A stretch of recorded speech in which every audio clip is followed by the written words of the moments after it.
Buenas tardes, señoras y señores, bienvenidos al atardecer de este lunes día 14 de julio de 2025. Empezaré por contarles algo que probablemente ustedes ya saben a esta hora, y es que el Gobierno ha cumplido las expectativas. Tenía hoy una reunión programada con la Generalitat de Cataluña para satisfacer una de las demandas que había impuesto Esquerra Republicana de Cataluña para investir a Salvador Illa como presidente de la Generalitat. Lo que quería Esquerra era que el Gobierno se comprometiera, mediante un acuerdo formal, a cederle la gestión de todos los impuestos en Cataluña, incluido el 100% del IRPF. Y esto inicialmente pues despertaba, como ustedes pueden recordar, muchos recelos. Entre otras cosas porque incluso María Jesús Montero llegó a decir que eso no se podía hacer porque lo impedía la Constitución. Esto nos recuerda bastante los debates previos de la ley de amnistía. Cuando reclamaban los independentistas la ley de amnistía como moneda de cambio para investir al presidente del Gobierno, a Pedro Sánchez, la reacción inicial era: oiga, no podemos hacer algo que no es constitucional. Luego resulta que ya se les han ingeniado para que, al menos provisionalmente, el Tribunal Constitucional le dé todas sus bendiciones. Bueno, pues algo muy parecido a ese debate se está reproduciendo ahora con la cesión de todos los impuestos a Cataluña, lo que se conoce coloquialmente como el cupo catalán. Bueno, ¿qué es lo que ha ocurrido? Pues que el Gobierno se ha embolsado, se ha embolsillado todos los recelos previos, ya no habla, por supuesto, de inconstitucionalidad, y ha dado vía verde, visto bueno, a esa demanda de Esquerra Republicana de Cataluña. No es muy interpretable, porque Ángel Víctor Torres, que es el representante del Gobierno central en esa reunión que se ha producido esta mañana en Barcelona, pues ha tenido que reconocer que efectivamente de lo que se trataba era de cederle a Cataluña la gestión de todos los impuestos. La Generalitat y el Gobierno de España acuerdan a comisión bilateral los cimientos de la nueva financiación singular para Cataluña en el marco de la reforma del sistema. Ambas administraciones nos comprometemos a trabajar por el despliegue de la Hacienda catalana e impulsar cambios legislativos para que la Agencia Tributaria de Cataluña lleve progresivamente competencias como la gestión del IRPF y también el resto de los tributos. Esta es una demanda secular de los independentistas. Ellos lo que quieren es tener todas las instituciones que necesitan para tener un Estado independiente. Una de las más importantes es la Hacienda catalana. Y como no lo han conseguido, por las malas, pues ahora lo consiguen por la vía de la negociación, aprovechando la debilidad de Pedro Sánchez y también la necesidad que tenía Salvador Illa de contar con los apoyos que necesitaba para ser presidente de la Generalitat. Eso es lo que está ocurriendo, por lo menos a mí esto es lo que me parece que está ocurriendo, y no soy el único, como verán ustedes enseguida. Pero bueno, fíjense que en estas palabras de Ángel Víctor Torres, él no solo hace referencia al fondo del pacto, es decir, a la creación de la Hacienda catalana, a impulsar las reformas legales que permitan que Cataluña recaude todos los impuestos, incluido el 100% del IRPF, sino que además él reconoce que este es un acuerdo bilateral, lo cual también formalmente contradice lo que le estaban pidiendo todas las comunidades autónomas y probablemente el sentido común y probablemente, la legalidad vigente. ¿Por qué? Porque la financiación de las comunidades autónomas no es bilateral. Se tiene que negociar y se tiene que acordar en el seno del Consejo de Política Fiscal y Financiera. ¿Qué hace el Gobierno? Pues busca una trampa. Bueno, yo llego a este acuerdo bilateral, y cuando ya el acuerdo bilateral esté alcanzado y el Gobierno haya impulsado las reformas legislativas necesarias para hacerlo posible, ya con todo el plato cocinado, voy al Consejo de Política Fiscal y Financiera y les digo: esto es un trágala, las lentejas o las tomas o las dejas, y no tienes más remedio que tomarlas, porque en el momento en el que yo, Gobierno, tengo el 50% de los votos, en cuanto me apoye una sola comunidad autónoma, me dará exactamente igual lo que digas.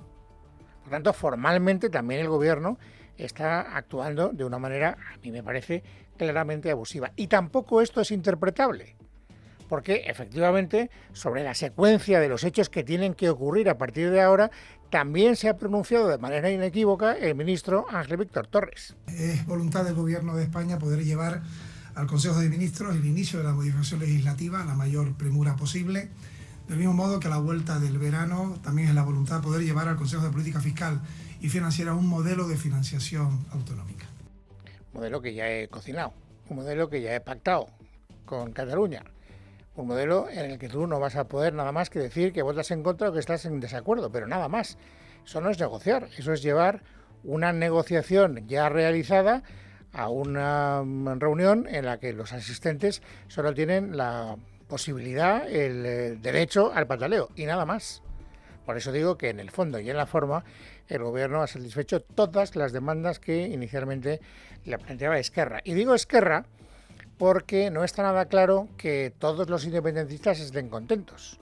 Bueno, ya saben ustedes que hay, para entender lo que van a escuchar ahora, una rivalidad indisimulada entre Junts y Esquerra Republicana de Cataluña. Las relaciones bilaterales son cada día peores.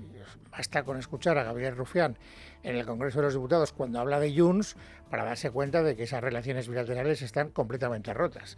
Por lo tanto, ni Esquerra va a reconocerle ningún mérito a Junts, ni Junts le va a reconocer ningún mérito a Esquerra. Y eso es lo que ha ocurrido hoy.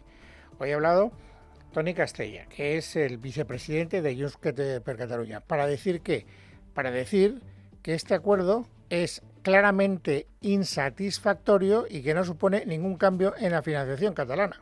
No hay un nuevo modelo de financiación, ni singular ni plural. Para que se me entienda, a la pregunta de los 22.000 millones de los impuestos de los catalanes que se van y no vuelven, ¿cuántos recuperaremos con este acuerdo? De momento, cero. Ni un euro más. Ni un euro más. Bueno, por lo tanto, Junts no parece que vea con simpatía o con optimismo el acuerdo que hoy se ha alcanzado en Barcelona. Esto no quiere decir que luego, a cambio de otras contraprestaciones, Junts modifique su postura y cuando haya que votar las reformas legislativas, al final el Congreso las vote a favor. Yo no lo sé. Digo, inicialmente el Gobierno, pues, consuma un pacto que tiene completamente encocorados a los partidos de la oposición y también a los presidentes autonómicos del Partido Socialista, y al final tampoco parece que se garantice, al menos de momento, el voto afirmativo en el Congreso de los Diputados. Bueno, desde luego quien está radicalmente en contra y además no va a... Escalaste la escarpada pared del acantilado. Alcanzaste cimas a las que ningún otro ser humano había llegado, mientras esperabas en el interminable control de seguridad. Tu imaginación es libre cuando escuchas. Descubre audiolibros de aventuras en Audible. Se requiere suscripción. Consulta los términos en audible.es. Cambiar esa posición de estar en contra son los partidos que se sientan en el Congreso en el lado derecho de la bancada del hemiciclo, es decir, el Partido Popular y Vox. Y ha hablado Borja Semper, que por cierto también es noticia porque hoy ha anunciado que sufre un cáncer. Es verdad que le ha dicho que las expectativas de curación son positivas, pero que le va a obligar a hacer un esfuerzo de recuperación y que por tanto va a disminuir su presencia pública en las ruedas de prensa. Bueno, pues después de decirlo, ha hablado de política con aparente normalidad y lo que ha dicho a propósito del pacto que hoy se ha suscrito en Barcelona es lo que van ustedes a escuchar ahora. Singular es difícilmente compatible con generalizable. Federal es difícilmente compatible con el Estado de las autonomías y con la equidad y la igualdad de todos los españoles. El Gobierno, con un intento de utilizar un trabalenguas, lo que quiere es desviar la atención y que al final no sepamos de lo que estamos hablando. Ha querido desmontar de esta manera lo que ha vendido el Gobierno y que además ya aparecía reflejado en la información que esta mañana ya que contaba con todo detalle el diario El País, que había tenido acceso al documento que se iba a rubricar horas más tarde en esa reunión en la Ciudad Condal. Por lo tanto, singular, federal y generalizable. Eso es lo que dice el Gobierno y eso es lo que critica con la argumentación que acaban de escuchar el portavoz del Partido Popular. Otro portavoz, en este caso no del partido, sí del partido, pero específicamente del área económica, Juan Bravo, ha querido también aclarar un punto más. Y es, mire, este acuerdo que han suscrito el Partido Socialista y la Generalitat de Cataluña, se supone que bajo los auspicios de Esquerra Republicana de Cataluña, supone un concierto económico más oneroso incluso que el que constitucionalmente tiene reconocido el País Vasco o Navarra. Hablan de financiación singular cuando realmente lo que están hablando es de un concierto, los términos que están en el País Vasco y Navarra, y posiblemente incluso en peores condiciones. Por eso no compartimos. El Partido Popular no lo comparte, está en contra, y como les decía al principio, tampoco el partido del señor Abascal está a favor. Está radicalmente en contra. Hoy Abascal lo ha dejado manifiestamente claro. En el caso de Cataluña, y teniendo en cuenta que los políticos separatistas catalanes actúan como auténticos chantajistas y que el gobierno de España cede a los chantajes y paga a los chantajistas con lo que nos pertenece a todos, pues ya se pueden imaginar cuál es mi opinión, que seguimos en manos de la mafia. Bueno, esto por lo que respecta a las reacciones de los partidos de implantación nacional. Pero ahora vamos a repasar, aunque sea rápidamente, las reacciones de las comunidades autónomas, que son las directamente afectadas. Porque, claro, al final, cuando se establece un traje a medida para financiar a una comunidad autónoma, se está perjudicando al resto de las comunidades autónomas. Y esto es lo que han querido reflejar todos los que han hablado. Empezando por el que probablemente al Partido Socialista le resulta una posición más incómoda. Porque si es un presidente del Partido Popular, lo tienen fácil. El Partido Popular se opone a todo, está jugando a la contra, no quiere favorecer ningún tipo de acuerdo con nada y, por lo tanto, pues, ¿qué voy a decir? Pero claro, cuando es un presidente autonómico que milita en el Partido Socialista, ese argumento no lo tienen. Y la verdad es que Emiliano García Paje, en este caso concreto, hablando de algo que sí que es de su jurisdicción pura y dura, que es la autonómica, pues ha sido tan duro como el Partido Popular. Tan duro como el Partido Popular. Lo primero que ha dicho es que este pacto supone una especie de trueque, de cambalache, de votos por igualdad. Que nadie se ha sentado a hablar en serio de financiación 10 años, esperando. Y parece mentira que la primera vez que se habla en serio tenga que ser simplemente para pagar favores, chantajes o, lo que es peor, pasos adelante en la ruptura de la unidad, que es lo mismo que la igualdad. Es decir, si yo necesito tus votos, estoy dispuesto a cargarme la igualdad de todos los ciudadanos en el asunto del que se trata. Esto es lo que dice Paje, que es algo muy parecido a lo que dice el Partido Popular, porque por eso les digo que las críticas de Paje para el Partido Socialista son más incómodas, porque coinciden argumentalmente con las del Partido Popular, pero claro, él no milita en el Partido Popular, por lo tanto tendrá que buscarse otra vía argumental para, digamos, dejar sin efecto esa crítica de Emiliano García Paje.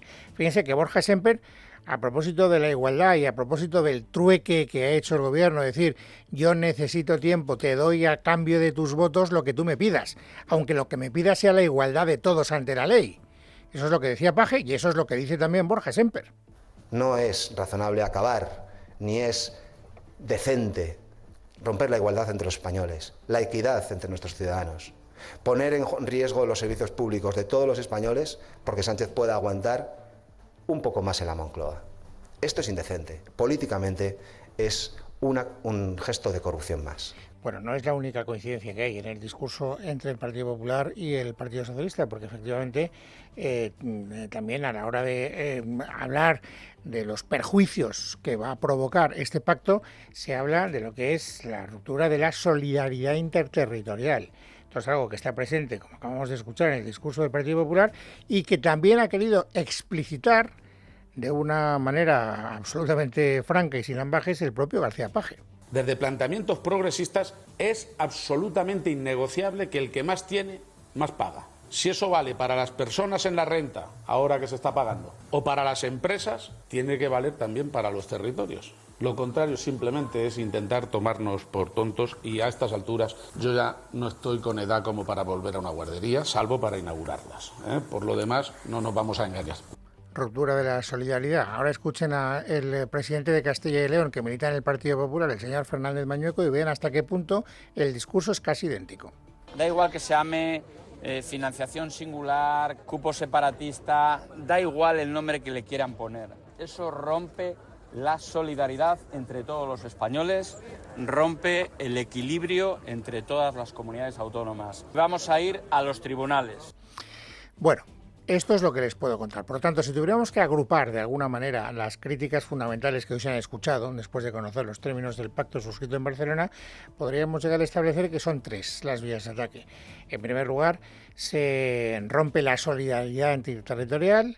En segundo lugar, se rompe la igualdad de los ciudadanos de este país. Y en tercer lugar, lo que el gobierno hace es sencillamente comprar los votos que necesita para alargar la legislatura. O en el caso de ella, para seguir siendo presidente de la Generalitat de Cataluña. Solidaridad, igualdad y compra de votos. Y de esas tres acusaciones ha querido hoy defenderse el gobierno utilizando interlocutores distintos.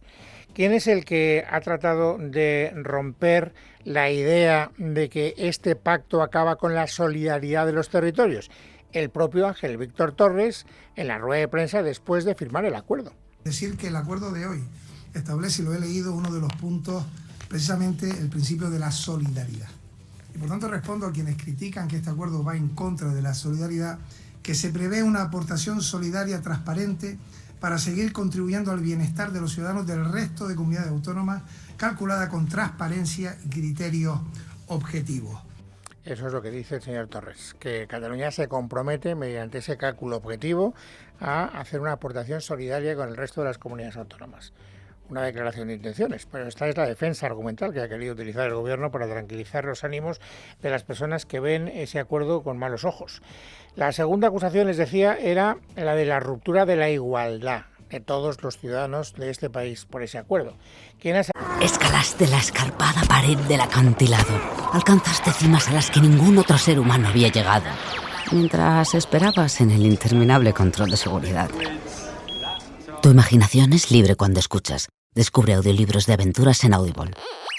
Se requiere suscripción. Consulta los términos en audible.es. He salido en defensa del Gobierno para tratar de, digamos, contraponer argumentalmente una réplica a esa acusación. Pues el ministro más locuaz del Gobierno, Óscar López. ¿Qué es lo que puedo garantizar con el modelo que está poniendo el Gobierno encima de la mesa? Uno, que van a ganar todas las comunidades autónomas. Estén mejor financiadas, todas, Cataluña y el resto. Y fíjese, si algún problema veo es que intuyo que va a ser imposible que en el PP tengan una sola voz. Ojalá.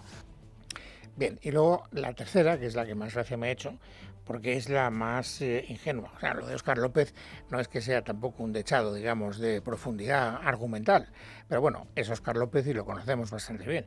Pero Margarita Robles suele ser una persona más rigurosa, es la ministra de Defensa, habla poco, se prodiga poco, cuando habla suele hablar con sentido común, la mayor parte de las veces no habla porque sabe que no tiene defensa posible, y hoy ha hecho una pregunta retórica a todos aquellos que dicen que lo que está haciendo Sánchez con este acuerdo es seguir comprando los votos que necesita para alargar la legislatura, para seguir siendo presidente del Gobierno.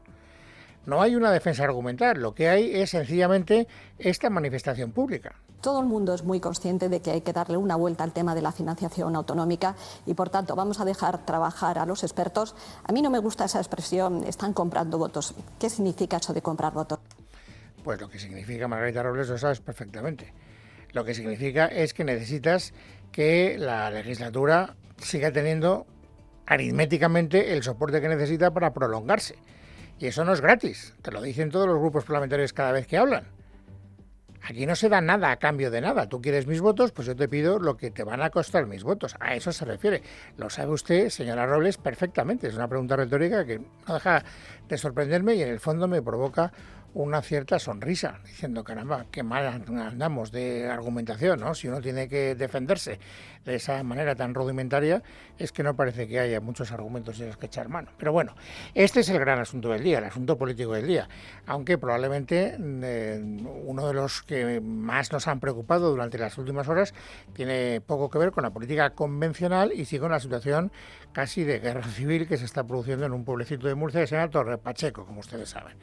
Allí, por contextualizar, aunque doy por hecho que ustedes conocen los datos fundamentales, el miércoles de la semana pasada se produjo una agresión. Un marroquí agredió a una persona mayor. Y luego se difundió un vídeo que se demostró falso, pero que se supone que recogía el momento de esa agresión. Y eso ya fue la gota que colmó el vaso, porque movilizó, ese vídeo se hizo viral, movilizó a mucha gente en esa población y a partir de ahí se declaró una auténtica guerra campal. Aparecieron muchas personas dispuestas a acabar con, los marroquíes que encontraran.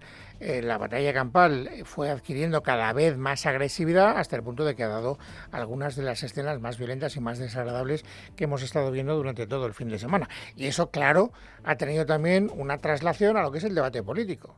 Hoy se ha hablado y mucho de lo que está ocurriendo en términos políticos. Todos los actores de la vida política se han querido pronunciar. ¿Y qué han dicho?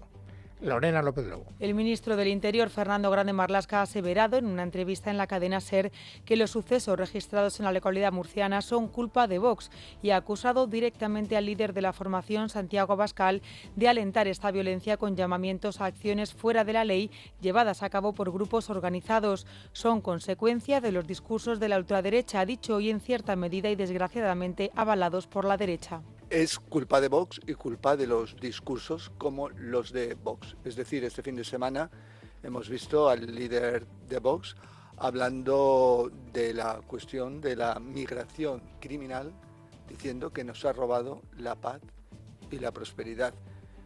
Dígame si eso no alienta otro tipo de discursos todavía de mayor gravedad, de mayor entidad y con llamamientos, vamos a decir, a acciones realmente fuera de la ley. El ministro de Transformación Digital, Óscar López, ha cargado además contra el Partido Popular y en concreto contra su rival en Madrid, la presidenta Isabel Díaz Ayuso, cuyo discurso duro contra la inmigración ha calificado de populismo extremo que envenena, dice, la convivencia. En la misma dirección señala también Podemos, que ha avanzado que demandarán ante la Fiscalía a los cargos de Vox que, a su juicio, han alentado la violencia contra los inmigrantes en Torre Pacheco, entre ellos el líder del partido en Murcia y el propio Santiago Abascal. Y queremos anunciar que desde Podemos vamos a denunciar ante la Fiscalía a los cargos públicos de Vox que han alentado estos días la violencia, compartiendo bulos y difundiendo incluso vídeos de linchamientos. Esto no puede ser, hay que poner pie en pared e insisto, estamos ante episodios de terrorismo racista de extrema derecha. Acusaciones a las que respondía en rueda de prensa el aludido, el presidente de Vox, Santiago Abascal, que ha evitado condenar la caza al inmigrante y ha culpado de la violencia al bipartidismo. Al parecer, yo tengo la culpa de que los detenidos por la paliza al anciano de Torre Pacheco sean 2 marroquíes en situación irregular. La culpa y la responsabilidad de que estas personas estén aquí ilegalmente, de que hayan entrado y de que no hayan sido expulsadas, es única y exclusivamente de quienes fomentan las políticas de inmigración masiva, desde el bipartidismo que las acuerda en Bruselas hasta el gobierno de Sánchez que las aplica en España. Ha asegurado que su formación no dará un paso atrás en su política contra la inmigración ilegal y se ha atrevido a acusar directamente al ministro Marlaska de estar detrás de las violaciones a mujeres españolas, de las cuchilladas y de la violencia en las calles. El Partido Popular, por su parte, busca su propio discurso y censura los mensajes de odio, al tiempo que se distancia tanto de Vox como del Gobierno. Por lo pronto han registrado en el Congreso una petición para que comparezca el titular de Interior y la directora de la Guardia Civil, Mercedes González. Borja Semper, su portavoz nacional, ha apostado por no echar más gasolina al fuego. Y lo que no vamos a tolerar y lo que vamos a estar enfrente es de aquellos que quieren apagar un incendio con más gasolina. Hay que escuchar al alcalde de Torre Pacheco, por lo tanto hay que escuchar a los ciudadanos de Torre Pacheco. Hemos oído estos días tanto al alcalde como al presidente de la comunidad murciana, López Miras, pedir serenidad y sobre todo pedir a las fuerzas y cuerpos de seguridad del Estado y en caso concreto al Ministerio del Interior reforzar los dispositivos para garantizar la seguridad en las calles de Torre Pacheco. Tanto PP como Podemos han criticado duramente al ministro del Interior, Grande Marlaska, por asistir ayer a la final de Wimbledon en mitad de una grave crisis de seguridad en nuestro país. El aludido se ha defendido argumentando que estuvo en todo momento pendiente de la situación y que le tocó acompañar al rey como ministro de jornada.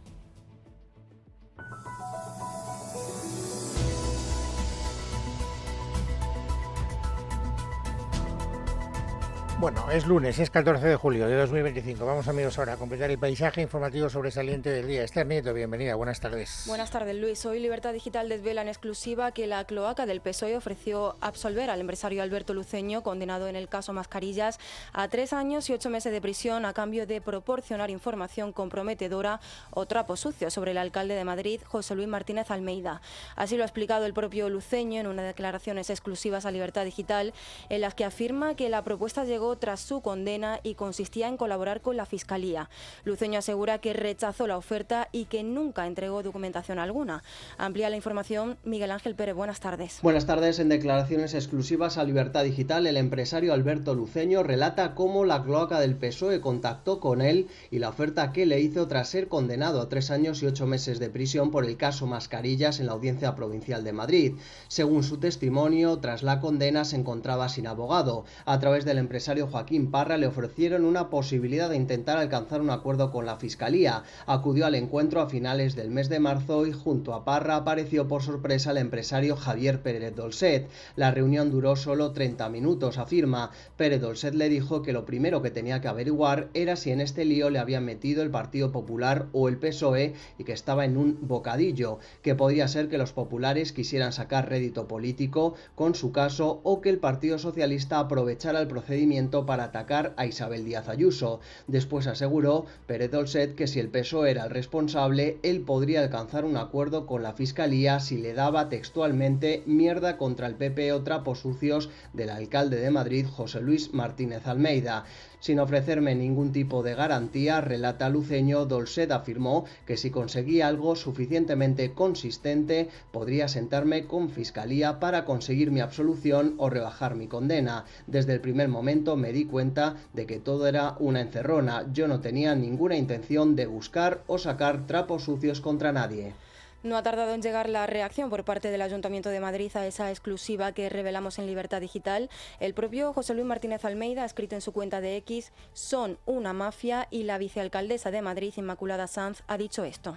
Conocíamos las operaciones que se habían hecho contra la presidenta Ayuso permanentemente, una vez tras otra, intentando atacar a su familia por tierra, mar y aire, también a Feijóo, y ahora conocemos esta operación también contra el alcalde Almeida. Han estado durante 3 años intentando imputar a alguien del Ayuntamiento de Madrid, en ese caso Mascarillas, y bueno, pues han buscado estas otras vías sucias y de cloacas, que es lo que refleja el entorno de Pedro Sánchez desde el minuto 1 que entró al gobierno, incluso desde antes.